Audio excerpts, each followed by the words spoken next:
Cebu Pacific was without a doubt one of the busiest airlines in 2024. In October of that year, Cebu Pacific signed a landmark purchase agreement with Airbus and Pratt Whitney for up to 152 A321neo aircraft equipped with Pratt Whitney GTF engines. The acquisition is the largest in Philippine aviation history and is valued at approximately $24 billion based on list prices.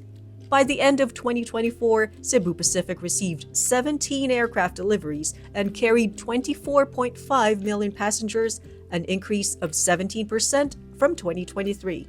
At the beginning of 2025, AeroTime caught up with Cebu Pacific President and Chief Commercial Officer Xander Lao at the airline's headquarters in Manila.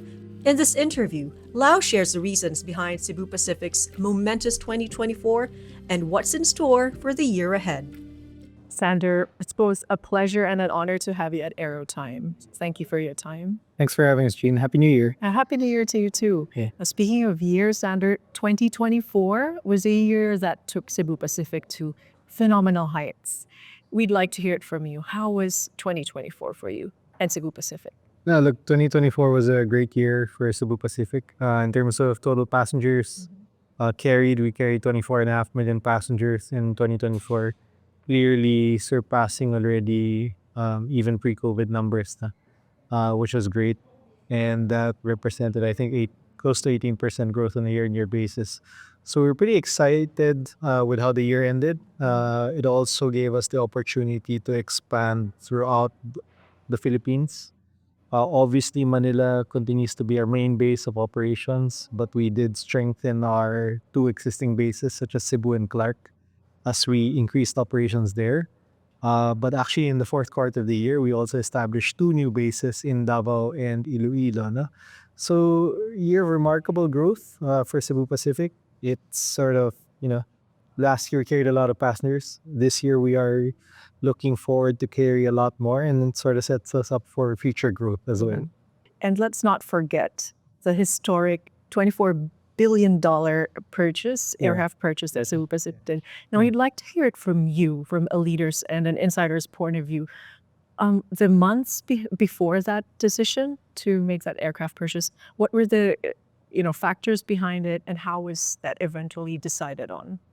That's a great question, but I think the environment that we were in gave us a lot of confidence when we were plotting out that aircraft order. I would say it's not just a couple of months. I would say maybe a year and a half went into that order, no? Because we were sort of looking at our order book, and we had seen that by 2029 we probably needed new hulls, right? Or even earlier, we needed new hulls to replace some of our fleet and to also grow. No? Now, I do talk about the Philippines in the context that there were a couple of things that influenced that decision very positively. No? First of all, we are in a country that is the envy of many others in terms of economic growth. No? So we are bouncing around 5 to 6% economic GDP growth. No? We expect that growth level to maintain over the next 6 to 7 years. And when you look at other economies throughout the world, they're not growing as quickly as the Philippines. No? So that's one aspect. And secondly, I think the demographic opportunities within the Philippines. So we have a relatively young population growing into the middle class. And we do think that is really good for air travel. When we take a look at other countries that have achieved the middle class status, we have seen air travel grow quite well. No? And obviously, the location of the Philippines has always been the envy of many other countries. We are strategically located between North Asia and Southeast Asia. And again, if you draw a circle around the Philippines and that 4-hour flight circle, you'll be able to service 2 billion people. No?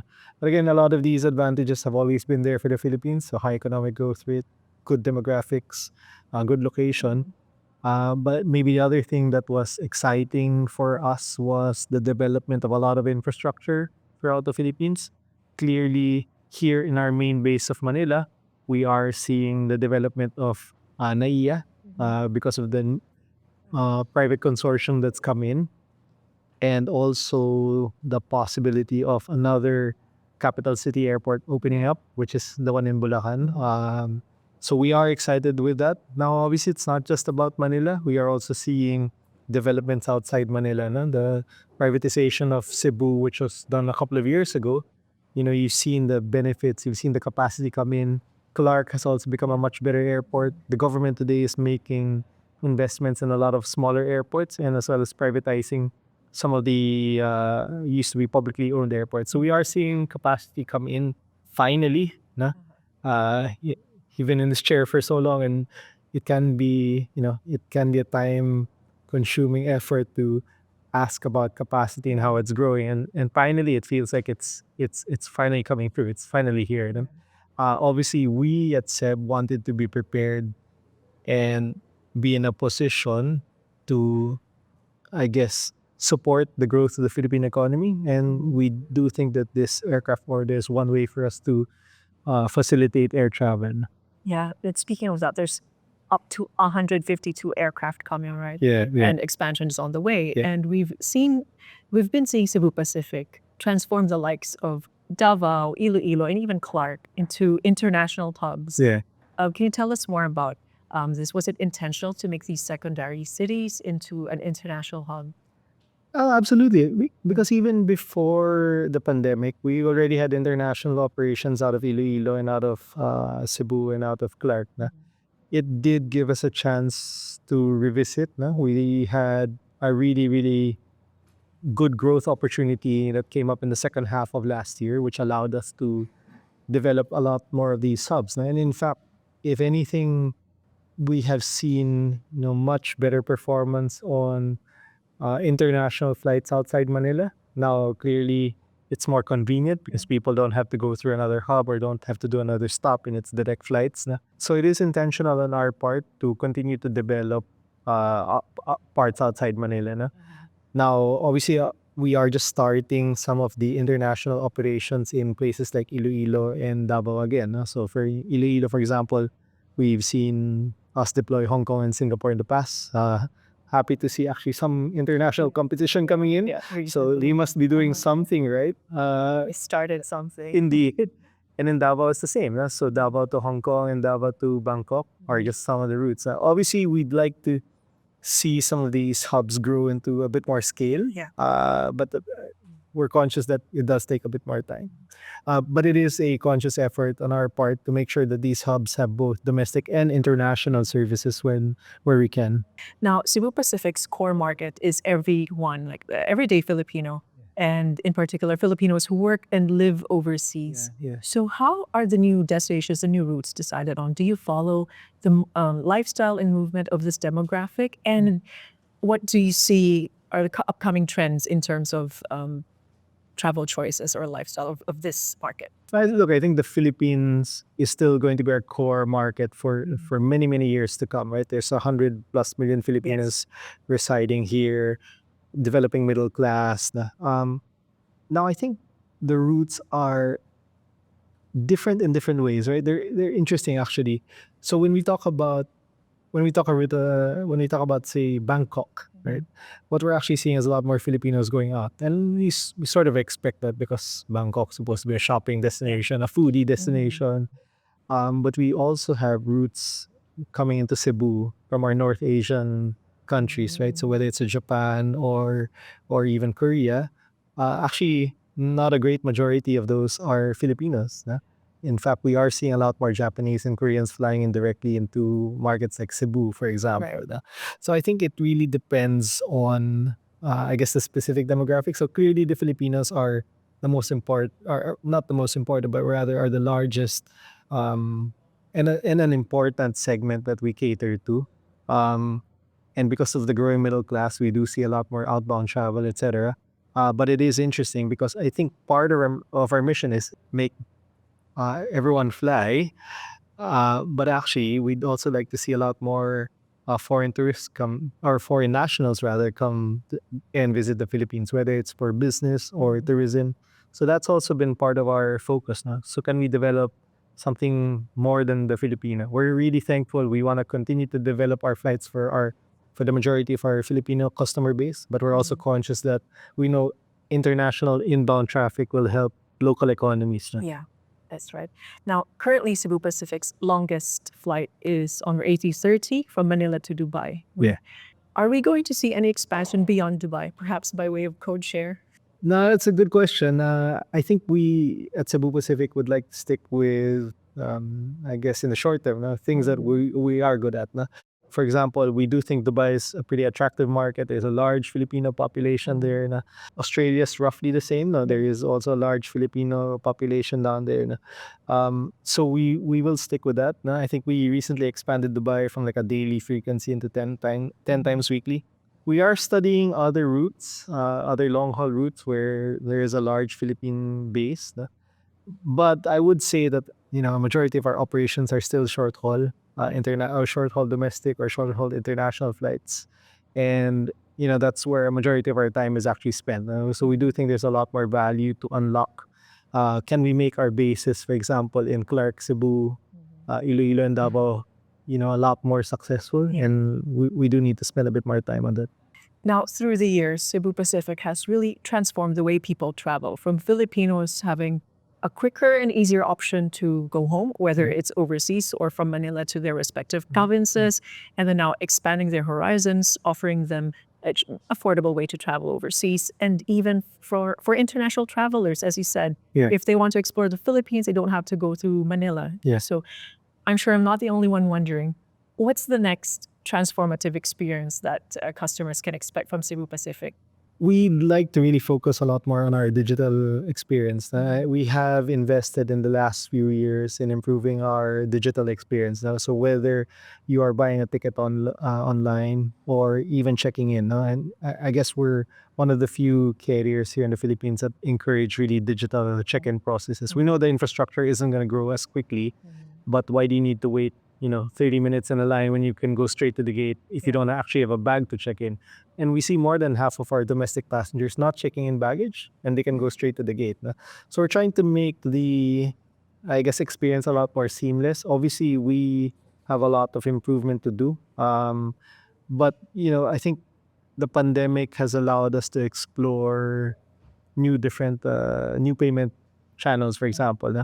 So before COVID, e-wallets never exist or didn't exist here in the Philippines in the way they do today. But today, the e-wallet as a form of payment is actually quite a significant contributor already to how people fulfill their transactions. And we expect that this trend of, I guess, people being more cashless and people looking at more payment options, and people looking at a more seamless booking experience and more digital experience overall is going to continue.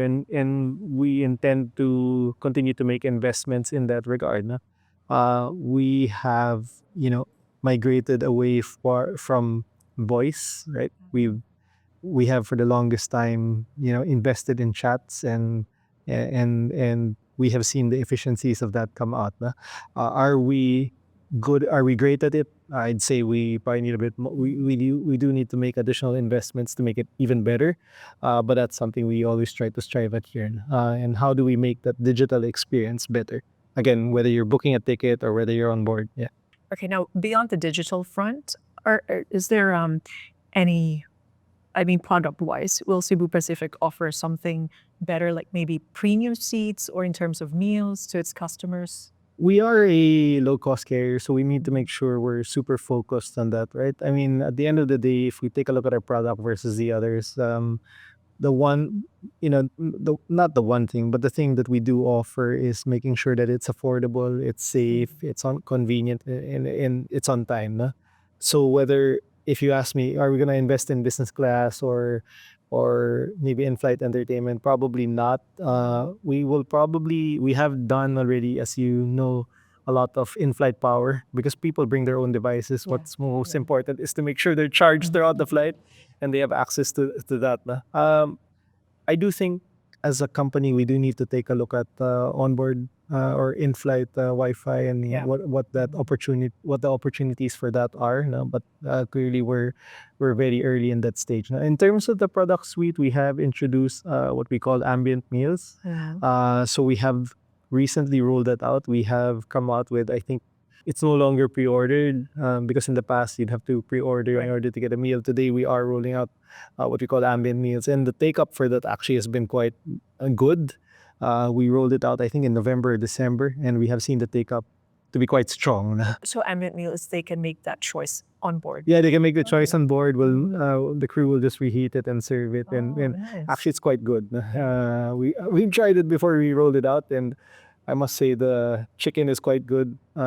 There is a vegetarian option, I think, but I don't know if the take up for that is is as strong. But that's actually a good choice because sometimes when you pre-book your meals, and by the time you fly, your appetite has changed. Yeah, that's right. That's right. And you want to have what your seat ate is. That's right. Yeah. So actually, when you serve coffee on board, and that smell will actually trigger you to try and buy your own. But we have been consciously rolling out this new product to see how it works, and so far the take up has been really good. We don't offer it across all of our flights because some of the flights are so short that you won't need a meal. But the reality is we haven't tried. No? We do want to try it first on the long haul sectors and maybe regional flights where the take up again has been really good. Now, very recently, Cebu Pacific reached yet another milestone by being the first low-cost carrier in Southeast Asia to engage in a sustainability-linked loan. Can you tell us about this type of loan and how it works? So I think we worked with one of the forgot which I think it was Jackson Square that we had worked with for the sustainability linked loan. There are I think specific proceeds that we have to there are specific projects that we have to use with the proceeds for the sustainability linked loan, and if we hit those then clearly the loan is paid out so it is interesting because we're starting out in terms of sustainability linked financing. Obviously a lot more work to be done in this part of the world, but it is important because it signals our I guess how we treat sustainability. It is quite important. We know that, for example, sustainable aviation fuel is maybe a couple of years away. I'm being generous, but clearly we need to start increasing the awareness of the same to make sure that government and other stakeholders support how we fly more sustainably. Obviously the Philippines is I guess one of the countries most impacted by climate change, and we believe we have to do our part as well. Now, one of the biggest issues that airlines worldwide are facing is a global supply constraint.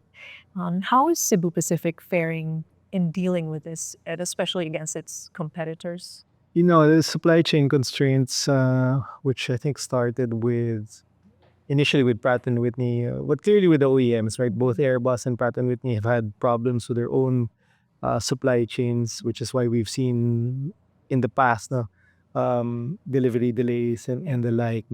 We had a rough patch maybe a year and a half ago with regards to all of these supply chain issues. So I think we've taken quite a number of steps to mitigate that. Now I'm not saying we're not impacted by the same, but we've invested in a great number of things. One is we put in additional resiliency by adding more standby aircraft. We probably have more standby aircraft today than we did compared to before COVID. We've had a lot more focus in terms of the ground supply equipment or GSEs that we have, ground support equipment rather, that we have, and the parts that are required to do it to make it live. We've invested a lot more in spare engines than we've had in the past. So we have, while we know it is a reality of the business, we have taken a lot of steps to mitigate some of it. Again, it won't be perfect for anyone, but I think each airline will have to take their own steps, and we have taken a number of steps to try and mitigate the supply chain shortages or challenges rather. And these challenges are not going to go away anytime soon. We think these challenges are going to be around for the next 2 to 3 more years at least. But it's incumbent upon us as a public service to make sure that we deliver the service we promised our customers. And again, it's not going to be perfect. It's a little more difficult to be in a place like the Philippines where access to supply or access to, in particular, maybe very sensitive and scarce parts can be harder. But the team's done a great job in mitigating that. That's wonderful. Yeah. Now, at AeroTime, we have a lot of readers and followers who are either looking to start or further their career in aviation. Yeah. And Xander, we'd love to talk about your professional journey. You started with Cebu Pacific in the year 2007, correct? It's a long time ago. My hair was darker, but Did you always want to work in aviation? Oh, that's a great question. This has been my first and only airline experience. Now, prior to joining Cebu Pacific, I was actually with a financial services company. And some people ask me, how do you make the change from financial services into the airline? I said, well, at the end of the day, the business objectives are the same, right? You try to increase unit revenues, try to decrease unit costs. But I do think, in particular, the mission here in Cebu Pacific has been something that's kept me here for a while. It's great. I guess part of my job is to open new routes and Correct. expand, etc. And it's quite fulfilling to see, destinations get a lot more air services. Na. So clearly, that's one aspect. The second aspect is also the people here. I mean, it's a great environment to work in. I must say, working in an airline is not easy. There are challenges. There are so many things not necessarily within your control, right?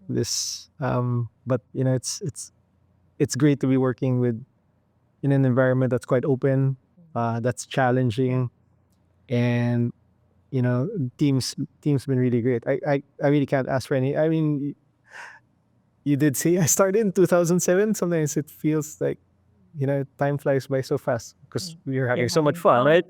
But no, it's not an easy job, but it's quite a fulfilling one. Yeah. But going back from, let's say, when you were studying or fresh out of university, what was your dream or goal professionally? I wasn't thinking about an airline actually.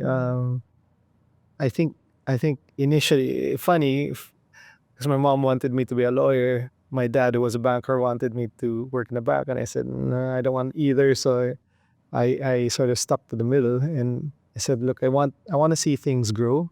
If anything, it was one of those things I was thinking about while studying. Right, I'd like to see if I were to start something, I'd like to actually see, grow into something bigger and actually quite fulfilling.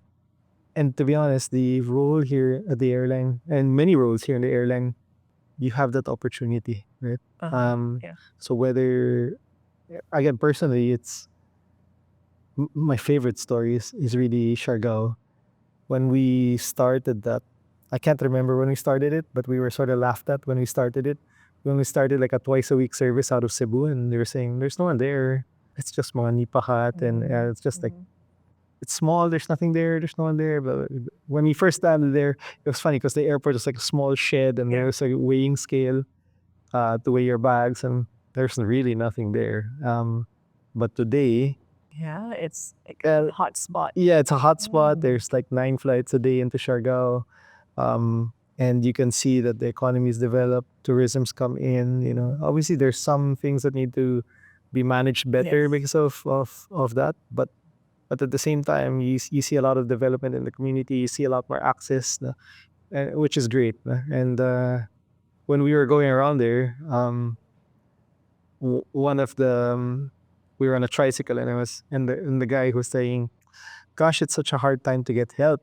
And he said, yeah, it used to be so easy to get help, but now actually, because with so many hotels coming up, the help is now getting paid twice as much, right? So and it's great to see that, and there is a benefit to that, right? So ideally, Filipinos don't have to go overseas, right? Ideally, they can establish your roots here and be with their families here, and we do think air travel opens up those opportunities. Well, Siargao is one example, and I'm sure there's a lot more. When was this? When you discovered Siargao? Gosh, I think that was 2000. I can't really remember whether it was 2009 or 2011. Yeah, but when you think about it, that's quite a short time from what it was, as you said, from Bahats to what it is and now. what it is today, right? So you have flights from Manila, from Cebu, from Clark, not just from Cebu Pacific, but all of the other local carriers, right? So that's a market that used to be not, very small, and now it's quite large, right? And it's great. Interesting. Yeah. And it even has its own culture now. That's how it's grown. Like It does. the culture. It does, and it's actually it was fascinating when we went down there. Actually, a lot of expats apparently had already discovered Siargao. Food there's even better than other parts here in Metro Manila. So much that some of them has even come to Manila, right? Some restaurants in Siargao. Yeah. What's the name? Yeah, definitely. I forgot the name of the pizza place, but yeah, that's fantastic. It's really good actually. Now, Xander, I'm sure there are people watching who have aspirations of maybe taking up high level airline management, but there's a plethora of courses and they don't know what to choose, what to major in. You yourself, you have a very strong educational background in finance and management. Sure. Yeah. How is this important to your role now? And would you say that was a perfect combination, or that's a perfect combination for someone who wants to lead and take an airline to great heights as you and your team did for Cebu Pacific? Yeah. Now, as strange as it sounds, I wasn't thinking about the airline or the aviation industry when I was studying. Right. I think management and finance and general management can take you in any industry and you can succeed. No? I think with the airline specifically, um, you can be really, really specialized, right? Right. So you can be in engineering and get a career. You can be a flight operations or captain and a pilot, and that's a really specialized role. And actually, to become a pilot, one of my friends took an interdisciplinary studies course in our university. So it wasn't flying specific. I went to flying school thereafter, but there can be specific rules in the industry that are very, very specialized, and you can actually specialize in aeronautical engineering or engineering and flight mechanics, etc. I think overseas there are a lot more courses that are more focused on aerospace as opposed to the Philippines. I, I guess it was more beneficial from my perspective to be in some sort of GM or math or some business administration course, which helped me along the way. But look, at the end of the day, I'm of the belief that your course can give you some advantages, but it doesn't necessarily determine the rest of your career, right? It's not too late. If someone maybe took a course that's completely different, Yeah, and they decide to work in aviation. absolutely. I think what's needed sometimes in certain roles is good business sense, empathy to some Right. extent, mastering yourself is also quite important. I don't think the course itself will determine your success, or you you could have bad grades in university. You could not have graduated university, but yet still be super successful. And there are many examples of that. But in particular in the aviation sector, you don't necessarily have to be in a specific course to succeed in this career. No? Unless you want to be a pilot. Unless you want to be a pilot, Something right? like that. If you want to be super specialized, then absolutely, yeah. But yeah, Now, my last question about career, and this is a topic that can be a bit contested, and there's a big debate about this. Yeah. It's a topic of passion. Do you believe that one should pursue their passion in their career? And are you passionate about aviation or management or finance or all of the above? That's a great question. And in the sense that ideally, what you're passionate about is what your career should be, right? But if everyone had that, then discussion wouldn't even be asked, right? I think the practicality is there are some people that may be stuck in stuff that they never wanted to be. That's the most ideal, right? If that's something you're really passionate in, then ideally that's the career you're going to be in. What am I passionate about? It's not necessarily about finance or aviation. It really is about growth, whether it's seeing the business grow or the people, Or the destination, like or the Florida, yeah. destinations that we operate in to grow and the traffic grows. That's one side. Obviously, the other part that's fulfilling to me is, seeing people here in the company grow as well. I've seen some of my teammates who I've worked with for maybe the last 10 years, and they started out as a fresh graduate, and now they're now, independent, or they're married with children and yet have a pretty good career na. So I think seeing the growth in the business, the growth that the business brings to the communities we serve, and the growth with the people that are here in the company are quite fulfilling on its own. And that's something I'm generally passionate about. And it is at the end of the day when you go home, right?